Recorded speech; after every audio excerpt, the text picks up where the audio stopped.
नमस्कार साथियों, क्षिति वैविध्य के YouTube चैनल पर आप सभी का स्वागत है। एक विषय एक टॉपिक के अंतर्गत आज सूरदास पर चर्चा होगी। सूरदास पर अब तक बनने वाले उन सभी महत्वपूर्ण प्रश्नों को इसमें शामिल किया गया है और साथ ही साथ सभी एथेंटिक बुक से जो भी महत्वपूर्ण तथ्य हैं उसको सम्मिलित करके ये श्रृंखला बनाई गई है। आगे ऐसे ही जो भी महत्वपूर्ण टॉपिक है उस पर विस्तृत चर्चा एक विषय एक टॉपिक के अंतर्गत होगी। तो चलते हैं आज के टॉपिक की तरफ। उससे पहले एक मोटिवेशन ज़रूरी भी है। एक मोटिवेशन के साथ शुरू करते हैं आज की चर्चा कि कल को आसान बनाने के लिए आज आपको कड़ी मेहनत करनी ही पड़ेगी। कल को आसान बनाने के लिए आज आपको कड़ी मेहनत करनी ही पड़ेगी। तो सूरदास पहला प्रश्न है कि किस काल के कवि थे? टीजीटी 2004 में पूछा हुआ है। तो सूरदास भक्ति काल का समय सीमा क्या है?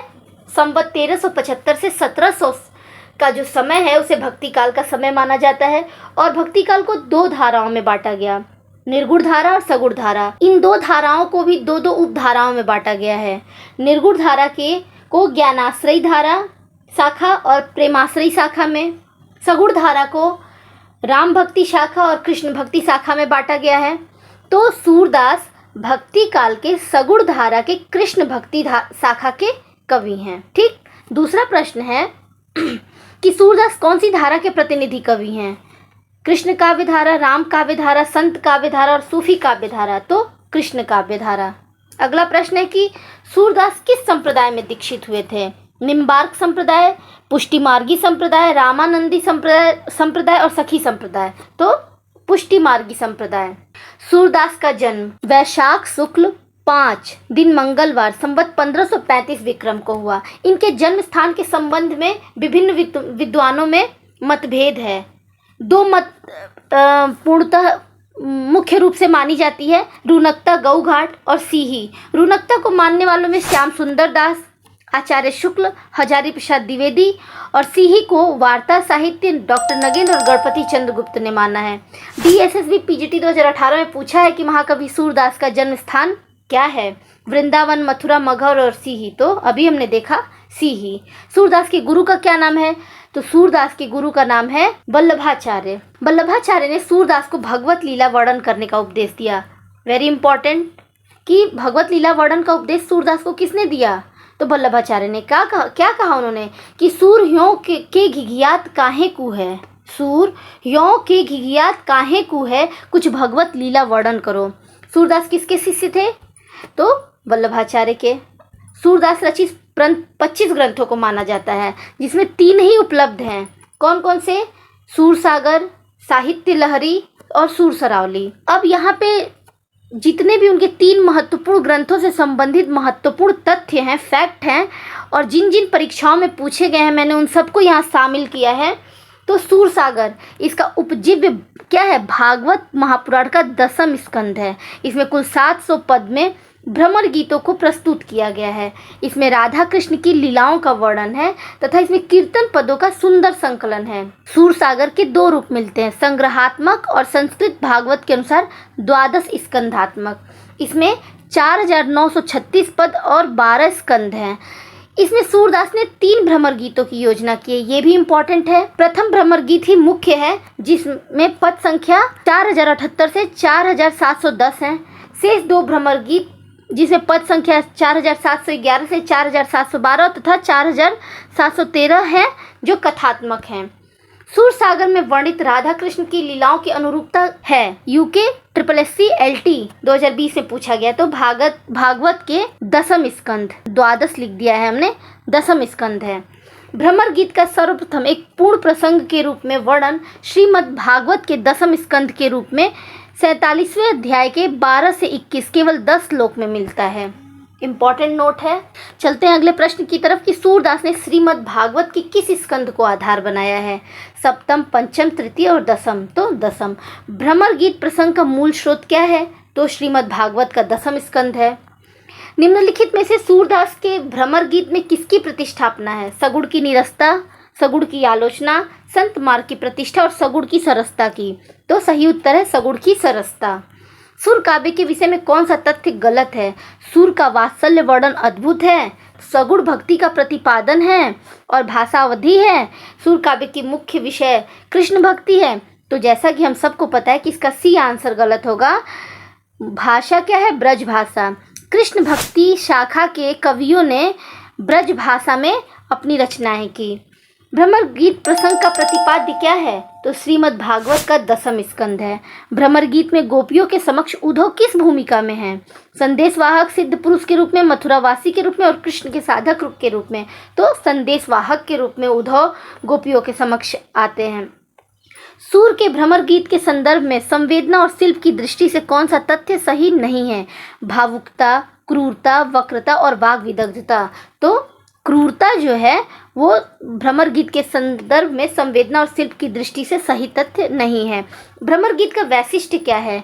कृष्ण का लीला वर्णन, उपालंभ काव्य में उद्धव गोपी संवाद, राधा कृष्ण का प्रेम और संयोग श्रृंगार। तो सबको पता है कि भ्रमर गीत का वैशिष्ट्य क्या है? उपालंभ काव्य में उद्धव गोपी संवाद। उपालंभ का अर्थ क्या होता है? उलाहना। अगला प्रश्न है कि गोपियों की वचन वक्रता का मनोहारी चित्रण सूरसागर के किस अंश में मिलता है? तो भ्रमर गीत में मिलता है। भ्रमर गीत का उपजीव्य ग्रंथ कौन सा है? तो श्रीमद् भागवत का 10वां स्कंद है। हिंदी साहित्य में भ्रमर गीत परंपरा का प्रवर्तन सूरदास ने किया। Very important. सूरसागर किस भाषा की कृति है? अभी हमने चर्चा की कि कृष्ण भक्ति धारा के सभी कवियों ने ब्रज भाषा में रचनाएं की, तो ये ब्रज में। सूरसागर की रचना का आधार क्या है? श्रीमद् भागवत का 10वां स्कंद है। सूरसागर का सबसे मर्मस्पर्शी और वाग वैदग्ध्यपूर्ण अंश कौन सा है? संयोग श्रृंगार का वर्णन, बाल वर्णन, प्रकृति वर्णन और भ्रमर गीत। तो भ्रमर गीत है। काहे को गोपीनाथ कहावत? इस पंक्ति में व्यक्त भाव है क्षोभ, उत्सुकता, समर्पण और उपालंभ। तो इसका सही उत्तर है उपालंभ। उपालंभ का अर्थ जैसा कि हमने बताया उलाहना या शिकायत। ये सूरदास के ये पद जो है सूरदास के सूरसागर के भ्रमर गीत से उद्धृत है और इसकी पूरी पंक्ति ऐसे है कि काहे को गोपीनाथ कहावत, जो मधुकर वह श्याम हमारे, क्यों न यहाँ लो आवत। ठीक, चलते हैं अगले प्रश्न की तरफ कि भ्रमर गीत सूरसागर के भीतर का एक सार तत्व है। यह कथन किसका है? भ्रमर गीत सूरसागर के भीतर का एक सार तत्व है। तो आचार्य रामचंद्र शुक्ल का कथन है। भ्रमर गीत में भ्रमर का प्रतीक कौन है? अक्रूर, श्रीदामा, उद्धव और बलराम। तो उद्धव हैं। भ्रमर गीत सार में किन अलंकारों की प्रमुखता है? अन्योक्ति, सदृश्य मूलक अलंकार, शब्दालंकार और उपकातिशयोक्ति। तो सदृश्य मूलक अलंकारों की प्रमुखता है। सूरसागर के काव्य रूप के संबंध में विभिन्न विद्वानों का मत निम्न है। डॉक्टर चंद्रबली पांडे क्या कहते हैं? लीला प्रबंध काव्य या भाव प्रबंध काव्य कहते हैं सूरसागर को। हजारी प्रसाद द्विवेदी क्या कहते हैं? गीत काव्यात्मक मनोरागों पर आधारित विशाल महाकाव्य। ब्रिजेश्वर वर्मा क्या कहते हैं? कृष्ण चरित का महाकाव्य। और सर्वसम्मति से इसे गेय मुक्तक काव्य माना गया है। Very important. भ्रमर गीत में कुल कितने पद हैं? 700, जैसा कि हमने प्रारंभ में ही इस पे चर्चा की है। एक इम्पॉर्टेंट नोट है कि नंद दुलारे वाजपेयी, मैनेजर पांडे, कवि विजेंद्र स्नातक ने भ्रमर गीत गोपी चरित को दुखांत काव्य कहा है। भ्रमर गीत में अन्योक्ति व वक्रोक्ति की भरमार है। हजारी प्रसाद द्विवेदी ने सूरसागर को स्त्री चरित का विशाल महाकाव्य कहा है। Very important. भ्रमर गीत में परम विरह शक्ति का गहरा समावेश हुआ है। प्रोफेसर मैनेजर पांडे ने भ्रमर गीत का 3 रूप बताया है। कृष्ण का प्रतीक, उद्धव का प्रतीक और स्वतंत्र रूप में। भ्रमर गीत को उपालंभ काव्य भी कहते हैं। Very important.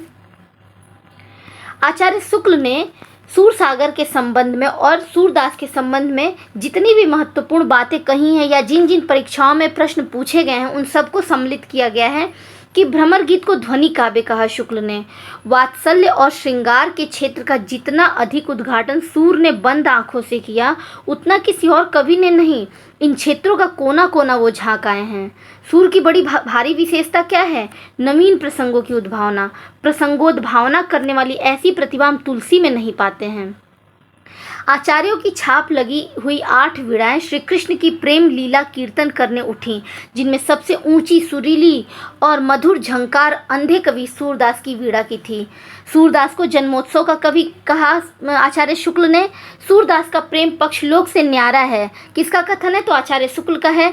ये कथन शुक्ल जी ने भ्रमर गीत सार की भूमिका में कहा। वे आगे कहते हैं कि गोपियों की प्रेम भाषा की गंभीरता आगे चलकर उद्धव का ज्ञान गर्व मिटाती हुई दिखाई पड़ती हैं। अगला है कि श्रृंगार और वात्सल्य के क्षेत्र में जहाँ तक इनकी दृष्टि पहुँची है वहाँ तक किसी और कवि की नहीं। आचार्य शुक्ल जी के अनुसार रामचरित गान करने वाले भक्त कवियों में गोस्वामी तुलसी जी का सर्वश्रेष्ठ स्थान है। उसी प्रकार कृष्ण चरित गान करने वाले भक्त कवियों में वात्सल्य सम्राट सूरदास जी का है। अगली पंक्ति है कि इसमें सगुणोपासना का निरूपण बड़े ही मार्मिक ढंग से हृदय की अनुभूति के आधार पर हुई है, तर्क पद्धति पर नहीं। ये भ्रमर गीत के संदर्भ में शुक्ल जी का कथन है और आरपीएससी 2020 में पूछा हुआ प्रश्न। अगली पंक्ति है कि उन्होंने भागवत के दशम स्कंद की कथा इतिवृत्त के रूप में कह दी है। अगला है कि उन्होंने भिन्न भिन्न लीलाओं का अत्यंत मधुर और मनोहर पदों में गाया है। उनके पद अत्यंत प्रगल्भ और काव्यपूर्ण हैं। सूरसागर में जगह जगह दृष्टिकूट वाले पद मिलते हैं। यह भी विद्यापति का अनुकरण है। बहुत ही इंपॉर्टेंट है, ये पूछ देगा कि किसने ये कहा है कि सूरसागर में जो जगह जगह दृष्टिकूट वाले पद मिलते हैं वो विद्यापति का अनुकरण है। तो आचार्य रामचंद्र शुक्ल। राधा कृष्ण के प्रेम को लेकर कृष्ण भक्ति की जो काव्य धारा चली उसमें लीला पक्ष अर्थात बाह्यार्थ विधान की प्रधानता रही। एमपी असिस्टेंट प्रोफेसर 2017 में पूछा है कि ये किसका कथन है, तो शुक्ल जी का है। सूरसागर किसी चली आती हुई गीत काव्य परंपरा का भले ही वह मौखिक हो विकास प्रतीत होता है। राजस्थान असिस्टेंट प्रोफेसर 2020 में। आचार्य हजारी प्रसाद द्विवेदी ने सूरदास और सूरसागर के संबंध में क्या कहा है कि सूरदास जब अपने विषय का वर्णन शुरू करते हैं तो मानो अलंकार शास्त्र हाथ जोड़कर उनके पीछे दौड़ा करता है। उपमाओं की बाढ़ आ जाती है, रूपकों की वर्षा होने लगती है, संगीत के प्रवाह में स्वयं कवि बह जाता है। दूसरा है कि सूरसागर के कुछ पदों में यह ध्वनि अवश्य निकलती है कि सूरदास अपने को जन्म का अंधा कर्म का अभागी कहते, पर सब समय इनके अक्षरार्थ को ही प्रधान नहीं मानना चाहिए। तीसरा है कि सूरदासी ब्रजभाषा के प्रथम कवि और लीला गान का महासमुद्र सूरसागर ही उनका प्रथम काव्य है। एक नोट है कि सूरसागर के पदों का भावानुसरण करते हुए रामचरण दास ने कृष्ण जीवन के चरित्र का चित्रण किया। सूरसरावली 1107 छंद है, इसमें इसकी रचना संसार को होली का रूपक मानकर की गई है। साहित्य लहरी 1550 ईस्वी। अपने वंश परंपरा का परिचय इन्होंने किसमें दिया है, साहित्य लहरी में। सूर अकबर के दरबारी कवि रामदास के पुत्र चंद्रबरदाई के वंशज ब्रह्म भट्ट हैं। इसमें अलंकार और नायिका भेदों के उदाहरण प्रस्तुत करने वाले 118 दृष्टिकूट पद हैं। इसमें अर्थ गोपन शैली में राधा की कृष्ण की लीलाओं का वर्णन है और साथ ही अलंकार निरूपण की दृष्टि से भी इस ग्रंथ का महत्व है। साहित्य लहरी की विषय वस्तु क्या है, नायिका भेद, अवतार लीला, निर्गुण का खंडन और नीति, तो नायिका भेद है। सूरसागर के पदों का भावानुसरण करते हुए किस कवि ने कृष्ण के जीवन का चित्रण किया है, तो अभी हमने एक नोट में पीछे देखा रामचरण दास ने। साहित्य लहरी के रचयिता कौन है, इतने एग्जामों में पूछा है, तो सूरदास। किस ग्रंथ में सूरदास के किस ग्रंथ में अलंकार और नायिका भेदों के उदाहरण प्रस्तुत करने वाले कूट पद हैं, तो साहित्य लहरी में 118 दृष्टिकूट पदों में नायिका भेद और अलंकार का उदाहरण प्रस्तुत किया गया है। सूरदास के दृष्टिकूट पद किस काव्य ग्रंथ में संकलित हैं, अभी बताया। सूर की रचनाओं को सर्वप्रथम संपादन कलकत्ता में 1841 ईस्वी में राग कल्पद्रुम नाम से हुआ। वेरी इंपॉर्टेंट, सूर की रचनाओं का सर्वप्रथम संपादन कलकत्ता में 1841 ईस्वी राग कल्पद्रुम नाम से हुआ। सूरदास की मृत्यु पर विट्ठलनाथ ने क्या कहा उन्होंने कि पुष्टि मार्ग को जहाज जात है, जाय कछु लेनो होय सो लेऊ। प्रश्न है कि पुष्टि मार्ग को जहाज जात है, जाय कछु लेनो हो सो लेऊ। सूरदास की मृत्यु को सन्निकट जानकर ये शोकार्त वचन किसके हैं, राजस्थान असिस्टेंट प्रोफेसर 2020 में पूछा है, तो ये हैं वल्लभाचार्य के। सूरदास का अंतिम पद कौन सा है, तो खंजन नयन रूप रसमाते, अतिशय चारा चपल अनियारे, पल पिजरा न समाते। किस रस की अभिव्यक्ति में सूरदास संसार के सर्वश्रेष्ठ कवियों में गिने जाते हैं, तो वात्सल्य रस के। अगला प्रश्न है कि किस रस की अभिव्यक्ति में सूरदास संसार के सर्वश्रेष्ठ कवि नहीं, सूरदास किस रस का कोना कोना झाँक आए हैं, तो अभी हमने बताया कि वात्सल्य रस का। वात्सल्य भाव अत्यंत कोमल और शाश्वत भाव है। सूरदास की गोपियाँ कैसी थी, तो भाव प्रधान थी। सूरदास के विषय में कौन सा कथन गलत है, सूरदास को सभी विद्वान जन्मांध मानते हैं। सूरदास श्रीनाथ मंदिर वृंदावन में कीर्तन करते थे और सूरदास वल्लभाचार्य के शिष्य थे और प्रभु हों सब पतितन को राजा, पर निंदा मुख पूरी रह्यो जग, यह निशान नित बाजा। यूपीपीसीएस एलटी ग्रेड 2018 में पूछा हुआ प्रश्न है, तो कौन सा कथन इसमें गलत है? ए, सभी विद्वान इन्हें जन्मांध नहीं मानते हैं। भाव प्रकाश, हरिरायकृत, निज वार्ता, गोकुलनाथ कृत के आधार पर सूरदास अंधे माने गए हैं, किंतु राधा कृष्ण के रूप सौंदर्य का सजीव चित्रण, नाना रंगों का वर्णन, सूक्ष्म पर्यवेक्षणशीलता आदि गुणों के कारण अधिकतर विद्वान सूरदास को जन्मांध स्वीकार नहीं करते। अभी हमने ऊपर भी देखा कि हजारी प्रसाद द्विवेदी भी कहते हैं कि भले उन्होंने अपने आप के संदर्भ में लिखा है कि जन्म का अंधा, कर्म का अभागी, लेकिन इन सब के बावजूद भी अक्षरार्थ को ही प्रधान नहीं मानना चाहिए। चलते हैं अगले प्रश्न की तरफ कि श्याम सुंदर दास ने क्या लिखा है कि सूर वास्तव में जन्मांध नहीं थे, क्योंकि श्रृंगार तथा रंग रूप आदि का जो वर्णन उन्होंने किया है वैसा कोई जन्मांध नहीं कर सकता है। श्रृंगार और वात्सल्य रस का सम्राट किस कवि को कहा जाता है? तो सूर को। सूर के भाव चित्रण में वात्सल्य भाव को श्रेष्ठतम कहा जाता है।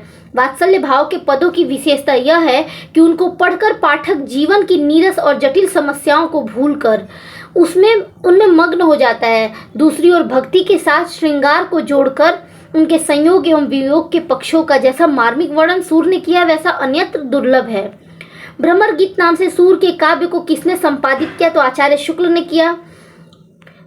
अगला क्वेश्चन है कि धान को गांव पयार ते जानो, ज्ञान विषय रस भोरे, सूर सो बहुत कहे न रहे रस, गूलर को फल फोरे। इसमें अंतिम पंक्ति का क्या अर्थ है? गूलर को फल फोरे, गूलर में रस नहीं है, गूलर का फल रूखा है, गूलर का फल खट्टा है, या ढकी छिपी बात बोलने से कही गई बात का आनंद समाप्त हो जाता है? तो इसका सही उत्तर है, ये यूपी हायर असिस्टेंट प्रोफेसर 2021 में पूछा हुआ है कि गूलर का फल फोरे का अर्थ है कि ढकी छिपी बात बोलने से कही गई बात का आनंद समाप्त हो जाता है। यह पद शुक्ल द्वारा संपादित भ्रमर गीत सार में संकलित है। शुक्ल जी ने सूर सागर के भ्रमर गीत से लगभग 400 पदों को छांटकर उनको भ्रमर गीत सार के रूप में प्रकाशित कराया है। अगला क्वेश्चन है कि गोकुल सभे गोपाल उपासी, जोग अंग साधत जे ऊधो, ते सब बसत इस पुरकासी में इस पुर से व्यंजित अर्थ है। ये राजस्थान असिस्टेंट प्रोफेसर में पूछा है। शिव की नगरी, विष्णु की नगरी, देवताओं की नगरी और कृष्ण की नगरी। तो इसका सही उत्तर है शिव की नगरी। इस पुर से क्या व्यंजित है? तो शिव की नगरी। इसमें गोपियां क्या कहती है कि हे उद्धव, गोकुल के सब लोग कृष्णोपासक हैं, आप तो हम लोगों को अष्टांग योग की शिक्षा दे रहे हैं। अष्टांग योग की साधना करने वाले तो शंकर की नगरी काशी में निवास करते हैं। ठीक। अगला प्रश्न है कि आए जोग सिखावन पांडे, सूरदास तीनों नहीं उपजत धनिया, धान कुम्हांडे। इस पद में तीनों का व्यंग्यार्थ क्या है? राजस्थान असिस्टेंट प्रोफेसर ने पूछा है कि आए जोग सिखावन पांडे, सूरदास तीनों नहीं उपजत धनिया, धान कुम्हांडे। धनिया, धान, कुम्हांडा प्रेम भक्ति साधना, निर्गुण की साधना, योग साधना, भक्ति प्रकृति ज्ञान, कृषि उपज, हृदय के भाव और साधना। तो इसका सही उत्तर है प्रेम भक्ति साधना। इस प्रस्तुत पद में गोपियां उद्धव पर तंज कसते हुए क्या कहती हैं कि हे सखी देखो तो योग शास्त्र सिखाने के लिए पंडित जी आ गए हैं। गोपियां कहती हैं कि उद्धव तुम अच्छी प्रकार से जानते हो कि धनिया, धान और काशी फल इन तीनों की खेती एक स्थान पर होना संभव नहीं है, असंभव है। इसलिए हमारे लिए श्री कृष्ण को छोड़कर तुम्हारे परम ब्रह्म को स्वीकार करना भी असंभव है। चलते हैं अगले प्रश्न की ओर कि नागरी नारी भले बूझेगी अपने वचन स्वभाव, पंक्ति से अभिव्यंजित नहीं है। नगर का चतुराई भरा जीवन, मथुरा की स्त्रियों का स्वभाव, गोपियों का असूया भाव और यशोदा का कृष्ण प्रेम। तो इसका सही उत्तर है डी, यशोदा का कृष्ण प्रेम अभिव्यंजित नहीं होता है। अगला प्रश्न है कि निम्नलिखित को कालक्रम के अनुसार व्यवस्थित कीजिए। यूपी हायर 2016 में पूछा हुआ प्रश्न है। सूरदास, स्वामी हरिदास, रसखान और मीराबाई। स्वामी हरिदास, सूरदास, मीराबाई, रसखान, रसखान, मीराबाई, सूरदास, स्वामी हरिदास, मीराबाई, स्वामी हरिदास और रसखान। तो इसका सही उत्तर है बी। हरिदास का जन्म कब हुआ? स्वामी हरिदास का 1478, सूरदास का भी जन्म 1478, मीराबाई 1516 और रसखान 1533। सूर कवित सुनी कौन कवि, जो नहीं सिर चालन करे।